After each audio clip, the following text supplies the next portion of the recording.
नीतीश कुमार जी आओ बैठो खाना खाओ, और अपने पैर छुआए उनसे, और उसके बाद कहा भाग जाओ, काम तुम्हारा कोई नहीं करूंगा। पैर भी छू लिया नीतीश कुमार जी ने उनके, लेकिन फिर भी तो सबने, पूरी दुनिया ने देखा ना उनको पैर छूते हुए, तब भी उनको विशेष राज्य का दर्जा नहीं देंगे। ये ऑर्डर जो है अल्टीमेटली देश को और समाज को बहुत नुकसान पहुंचाने वाला है, खास तौर पे शेड्यूल कास्ट और शेड्यूल ट्राइब समाज को, जिनके साथ छुआछूत हजारों साल से हुई है। और ये ऑर्डर अगर परमानेंट हो गया तो ये एक तरीके से देश के टुकड़े करने की तरफ और मनुस्मृति लागू करने की तरफ एक बहुत बड़ा कदम है। वही है ना, नारे हैं, झूठे नारे हैं, उसको ऊपर जो भी विश्वास करेगा मोदी जी की एक भी बात पे, वो धोखा ही खाएगा। काम क्या कर रहे हैं वो, टेबल पे क्या रख रहे हैं? क्या उन्होंने अग्निवीर की योजना को वापस लिया? क्या बेरोजगारी के लिए जो पैसा देश का चुराया अडानी अंबानी और यूसुफ लुलु जैसे लोगों ने, उनके घर ईडी और इनकम टैक्स की रेड करा के पैसा लिया और वापस जिस देश की जनता का पैसा चुराया है उनको दिया? नहीं दिया। अगर वो ईमानदारी से, प्रधानमंत्री साहब ईमानदारी से 240 का हक जो होता है अपनी पॉलिसी में परसेंटेज के हिसाब से रखने लगे तो संसद आराम से चलने लगेगी। सुप्रीम कोर्ट ने कोई भी एक्शन इस गैर कानूनी आदेश के लिए उठाया नहीं है ना, बल्कि अपनी तरफ से एक तरीके से जो इंटरिम एक ऑर्डर लिखाई दिया कि आप जो है ये क्या क्या खाना बेचते हो वो उसकी लिस्ट लगाओगे, वो तो कानून पहले से ही है।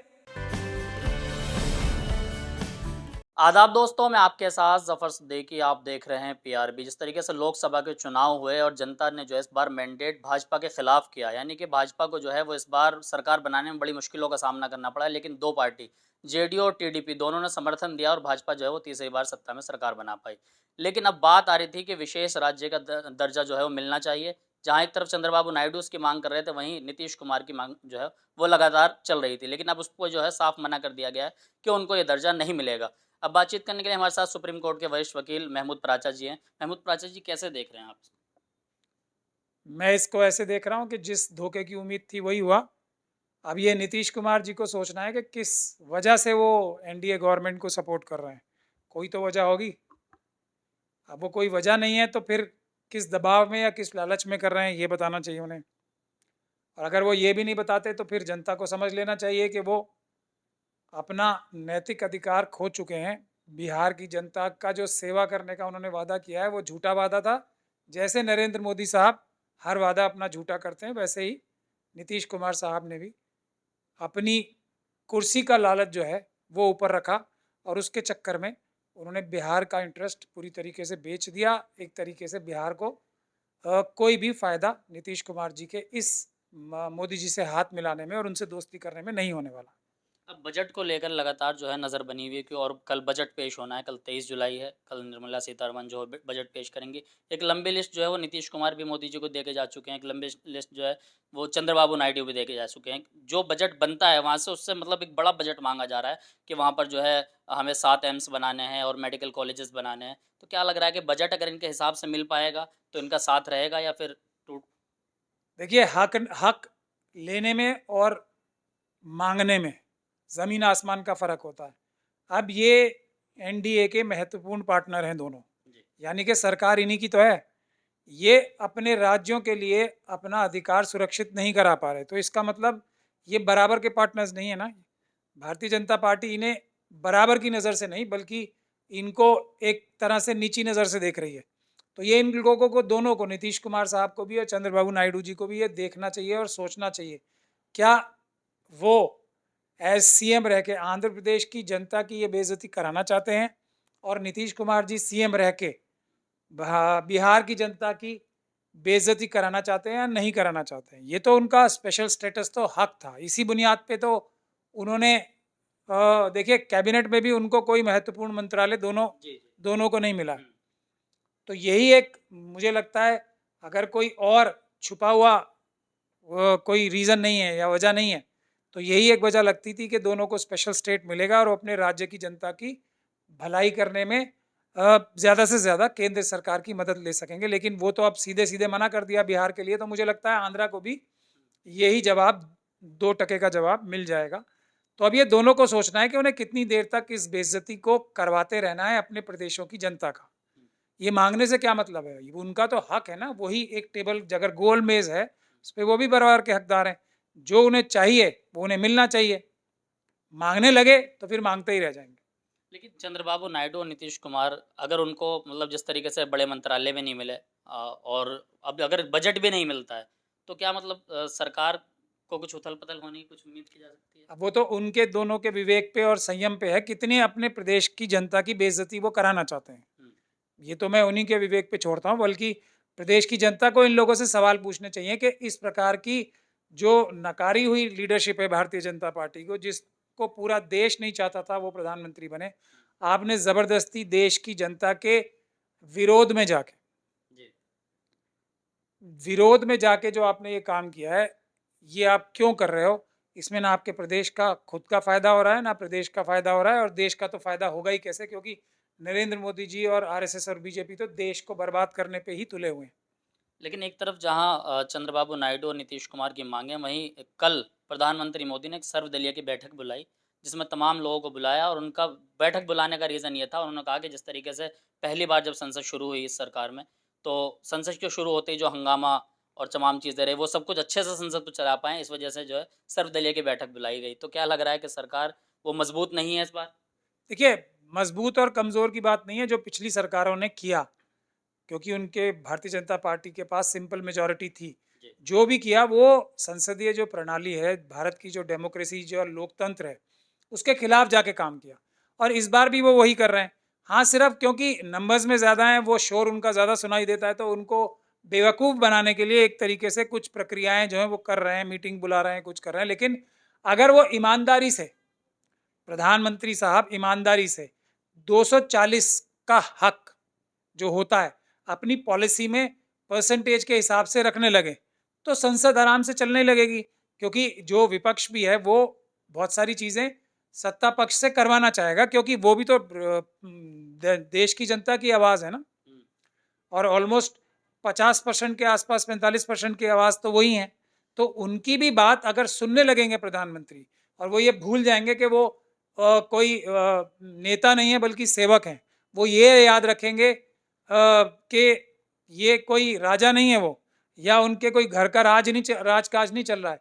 ये जितना वो महत्वपूर्ण है सरकारी पक्ष, उतना विपक्ष भी महत्वपूर्ण है। उनकी संख्या के हिसाब से जो विल ऑफ द पीपल है, यानी कि जनता की जो आवाज़ है, अगर उसके हिसाब से अ, विपक्ष की बात सुनने से मतलब नहीं है, उनकी बात मानने लगेंगे, उनकी जो डिमांड्स हैं, जो उनकी जनता की आवाज़ है वो मानने लगेंगे, तो ये सरकार आराम से, कोई भी सरकार आराम से चलेगी। मतलब वकील साहब आप ये कहना चाह रहे हैं मतलब कि पहला जो सत्र चला, उसमें प्रधानमंत्री मोदी मतलब बात नहीं मान रहे विपक्ष की? नहीं, वही धोखा दे रहे थे ना खड़े होके। हुँ, अब फिर वही कह रहे हैं कि आओ बैठो, चाय पियो, खाना खाओ जी। और चले जाओ, लेकिन आपकी कोई बात नहीं मांगेंगे। नीट का वो दोबारा नहीं कराएंगे, अग्निवीर की जो योजना है वो वापस नहीं लेंगे, हुँ, भारतीय सेना को खुली छूट नहीं देंगे कि चाइना से अपनी 4000 किलोमीटर जगह, जो सुब्रमण्यम स्वामी साहब कहते हैं, वो ले सके। तो ये सब काम नहीं करेंगे, विपक्ष यही चीजें मांग रही होगी। हुँ, अब ये चीज़ों उनकी डिमांड है, जायज़ डिमांड है। अब ये करेंगे नहीं, कहेंगे कि आओ खाना खाओ, बैठो, हम तुम्हारे से निवेदन करते हैं, पक्ष की सरकार नहीं होनी चाहिए, जनता की सरकार होनी चाहिए। तो वही है ना, नारे हैं, झूठे नारे हैं। उसको ऊपर जो भी विश्वास करेगा मोदी जी की एक भी बात पे, वो धोखा ही खाएगा। काम क्या कर रहे हैं, वो टेबल पे क्या रख रहे हैं? क्या उन्होंने अग्निवीर की योजना को वापस लिया? क्या बेरोजगारी के लिए जो पैसा देश का चुराया है अडानी, अंबानी और यूसुफ लुलु जैसे लोगों ने, उनके घर ईडी और इनकम टैक्स की रेड करा के पैसा लिया और वापस जिस देश की जनता का पैसा चुराया है उनको दिया? नहीं दिया। तो फिर ये तो सब बेकार की बातें हैं ना, कि हम जनता के लिए काम कर रहे हैं। अग्निवीर की योजना को वापस ले लें तुरंत। ये जो वन रैंक वन पेंशन है उसको मान लें। जो भी डिमांड्स हैं, जो जेन्युइन डिमांड्स हैं, जनता की डिमांड्स हैं, उसको माने। अच्छा ये जो विशेष राज्य के दर्जे की जो माँग होती है, वकील साहब क्या मतलब ऐसा पॉसिबल है कि मतलब मतलब राज्य पे कोई आपदा ना आए, ऐसे वक़्त में उनको कोई ऐसा दर्जा मिलना चाहिए? बिल्कुल, बिल्कुल है ना, ये देश में जिस भी राज्य को ज़रूरत है, उसके हालात ऐसे हैं, इकोनॉमिकल, सोशल, या वहाँ ट्राइबल पॉपुलेशन ज़्यादा रहती है, या कोई ऐसी जो उसकी ज्योग्राफिकल लोकेशन ऐसी है जो मुश्किल हालात पैदा करती है, तो उसके लिए उसका हक बनता है उस राज्य का उसको स्पेशल स्टेटस देने का। तो इसमें बुराई क्या है?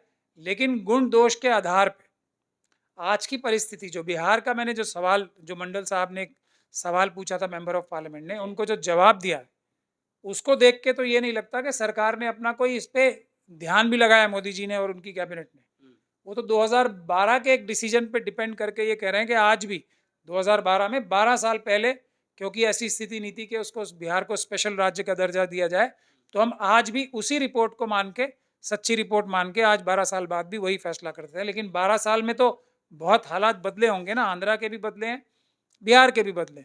तो उस हिसाब से उसके गुण दोष यानी कि उसके प्रोज एंड कॉन्स देख के तब फैसला करते, तो ये समझ में भी आता कि हाँ जी इन्होंने रीजन भी दिया। ये तो वही है ना कि नीतीश कुमार जी आओ बैठो खाना खाओ और अपने पैर छुआए उनसे और उसके बाद कहा भाग जाओ, काम तुम्हारा कोई नहीं करूंगा। पैर भी छू लिया नीतीश कुमार जी ने उनके, लेकिन फिर भी तो सबने, पूरी दुनिया ने देखा ना उनको पैर छूते हुए, तब भी उनको विशेष राज्य का दर्जा नहीं देंगे। और दर्जा ना देने की बात भी अलग है, उसके ऊपर विचार भी नहीं करेंगे। जी। ये है बुनियादी बात। अच्छा वकील साहब, एक आखिरी सवाल है कि जिस तरीके से उत्तर प्रदेश के गवर्नमेंट ने यानी कि योगी सरकार ने जो एक आदेश पारित किया कि सभी लोगों को अपना नेम प्लेट लगाना होगा, नेम प्लेट को लेकर आज सुप्रीम कोर्ट में उसमें सुनवाई हुई और सुप्रीम कोर्ट ने उसमें जो है अंतरिम जो है रोक लगा दी। इस पर एनडीए के तमाम लोग, चाहे वो चिराग पासवान हो, चाहे वो केसी त्यागी हो जो जेडीयू से हैं, और आरएलडी के भी नेता, तमाम लोगों ने इसका विरोध किया। अंदर खाने मतलब ऐसा लग रहा है कि एनडीए में भी सब कुछ ठीक नहीं चल रहा है कि एक मुख्यमंत्री के खिलाफ उनके लोग बगावत कर रहे नहीं, अब मुख्यमंत्री को तो प्रधानमंत्री कुछ समझ ही नहीं रहे ना एनडीए को, ना चंद्रबाबू नायडू साहब को। हैं। तो अंदर जो उनके लोग होंगे वो कह रहे होंगे ना कि भाई हम जनता के सामने जाते हैं तो हमें बड़ी जनता बहुत सवाल पूछती है और हमें एक तरीके से बहुत सख्त सवाल पूछती है जनता, तो हम क्या करें, हम मुंह दिखाने लायक नहीं है। तो हो सकता है ये उनकी स्ट्रैटेजी हो कि जनता को दिखाने के लिए सवाल पूछें। सवाल क्यों पूछने हैं, एक्शन। ना नीतीश कुमार साहब ने ना चंद्रबाबू नायडू साहब ने इसके लिए कोई एक्शन लिया। तो और जो सुप्रीम कोर्ट का भी फैसला जो आज इंटरिम ऑर्डर आया है, मैं उससे बहुत ज़्यादा खुश नहीं हूँ, बल्कि बहुत ज़्यादा दुखी हूँ उससे। क्योंकि उससे कुछ दिया थोड़ी, उससे फ़ायदा क्या हुआ।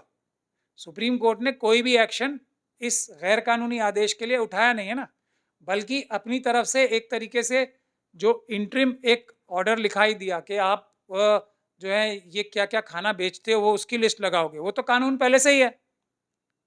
मतलब कहीं ना कहीं उसको जस्टिफिकेशन तो दी ना उस ऑर्डर को योगी जी के, और जो उत्तराखंड में जो ऑर्डर हो रहा है या जो मध्य प्रदेश में जो ऑर्डर करना चाह रहे हैं, तो पूरी तरीके से ना नकार के उसको कहीं ना कहीं जस्टिफाई करने की जो कोशिश इस ऑर्डर ने की है, मैं उस ऑर्डर की निंदा करता हूँ। मैं इस ऑर्डर से संतुष्ट भी नहीं हूँ, और ये ऑर्डर जो है अल्टीमेटली देश को और समाज को बहुत नुकसान पहुंचाने वाला है, खास तौर पे शेड्यूल कास्ट और शेड्यूल ट्राइब समाज को, जिनके साथ छुआछूत हजारों साल से हुई है। और ये ऑर्डर अगर परमानेंट हो गया तो ये एक तरीके से देश के टुकड़े करने की तरफ और मनुस्मृति लागू करने की तरफ एक बहुत बड़ा कदम है। संविधान को खत्म करने के लिए बहुत बड़ा कदम है। सुप्रीम कोर्ट ने इसमें सख्त फैसला ना सुनाते हुए, कोई एक्शन ना लेते हुए, मेरे ख्याल से ये जजमेंट ठीक पास नहीं हुई। मतलब ये कहेंगे कि संविधान के खिलाफ था ये कानून जो आदेश लेकर आई? संविधान और जो कानून है उसके भी खिलाफ था। तो सुप्रीम कोर्ट की, इसीलिए मैं क्रिटिसाइज कर रहा हूँ इस ऑर्डर को, कि कुछ ना कुछ तो उन्हें दिया कि लोगों को अब फलों के क्या लगाएगा, फल नॉन वेज है या वेज है, ऐसे ऐसे लगाएगा कोई। ये तो एप्लीकेबल था सभी के ऊपर। तो ये एक तरीके से जस्टिफिकेशन हो गई ना कि आधा फायदा उनको भी दे दिया, एक तरह से बैलेंस करके जजमेंट, कि हाँ जी योगी जी की बात में कुछ तो दम था। अब ये बात भी तो वो कह रहे होंगे ना, अब उनकी देखिए जाके क्या कह रहे हैं योगी जी की जो टीम होगी, आरएसएस के जो लोग होंगे, इस ऑर्डर को किस तरीके से वो इस तरीके इंटरप्रेट कर रहे होंगे कि देखो हम कुछ तो बात ठीक कह रहे थे ना।